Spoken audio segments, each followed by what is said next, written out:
দর্শক আপনারা জানেন যে সাবেক স্পিকার ডক্টর শিরীন শারমিন চৌধুরীকে অ্যারেস্ট করে আদালতে নেওয়া হচ্ছে এবং জুলাই আন্দোলনের সময় হত্যা চেষ্টার অভিযোগ আনা হয়েছিল তার বিরুদ্ধে এবং তার বিরুদ্ধে অন্তত 7টি মামলা রয়েছে বলে জানা গেছে এবং তাকে আজকে আদালতে নেওয়া হবে এবং সাবেক স্পিকার শিরীন শারমিন চৌধুরী এই মুহূর্তে আদালতে নেওয়া হয়েছে এবং সেখানে আছেন আমাদের সহকর্মী এনামুল হক এবং এনামের কাছ থেকে জানতে চাইব এনাম, আজকে তো তাকে আদালতে তোলা হলো কিছুক্ষণের মধ্যেই, তার বিরুদ্ধে অন্তত 7টি মামলার কথা শোনা যাচ্ছে। আজকে কোন কোন মামলায় কী ধরনের নির্দেশ আসতে পারে?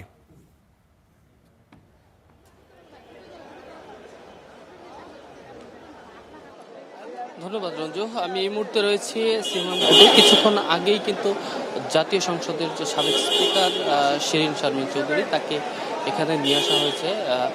আপনি যেটি জানেন যে গত রাত ঠিক আনুমানিক 4:30টার দিকেই তাকে বসুন্ধরা এলাকা থেকে ধানমন্ডি এলাকা থেকে তাকে গ্রেফতার করা হয় এবং গ্রেফতার করার পর তাকে ডিবি হেফাজতে নেওয়া হয় এবং আজকে ঠিক দুপুর 1:55 দিকে কিন্তু তাকে এই কোর্টে আনা হয়েছে। আমরা যেটি দেখেছি যে পুলিশের নিরাপত্তা বেষ্টনীতেই তাকে এখানে নিয়ে আসা হয়েছে। আমরা যেটি দেখতে পেয়েছি যে তাকে গত রাতে কিন্তু রাজধানীর ধানমন্ডি 8-এর একটি বাসা থেকে তাকে গ্রেপ্তার করা হয় এবং তারপর তাকে ডিবি হেফাজতে নেওয়া হয়েছিল এবং আমরা যেটি জানতে পেরেছি যে 2013 সালে কিন্তু 30 এপ্রিল তিনি স্পিকার নির্বাচিত হয়েছিলেন এবং 24-এর গণ অভ্যুত্থানের যে কিছু মামলা রয়েছে সেগুলোর কারণে কিন্তু তাকে গ্রেফতার দেখানো হয়েছে। আমরা যেটি জানতে পেরেছি তিনি এরপর আমরা যেটি জেনেছি যে 24-এর যে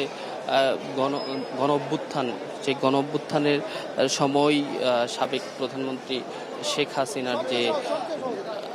হাসিনার নির্দেশে যে হামলা করা হয়েছিল তারই যে মামলাটি রয়েছে সেটির উপরেই নির্দেশে কিন্তু তাকে এজহার নামীয় 1 থেকে 130 নম্বর পর্যন্ত পুলিশের এই অজ্ঞাতনামে যে আওয়ামী লীগের যে আসামিগুলো রয়েছে তাদের মধ্যেই কিন্তু গ্রেপ্তার দেখানো হয়েছে এবং যেটি জেনেছি যে তাকে ইতিমধ্যে কিন্তু 1:55 দিকে তাকে এই কোর্টে হাজির করা হয়েছে এবং তাকে আপাতত হাজতখানায় রাখা আছে। কিছুক্ষণ পরেই তাকে আদালতে তোলা হবে বলে আমরা জানতে পেরেছি।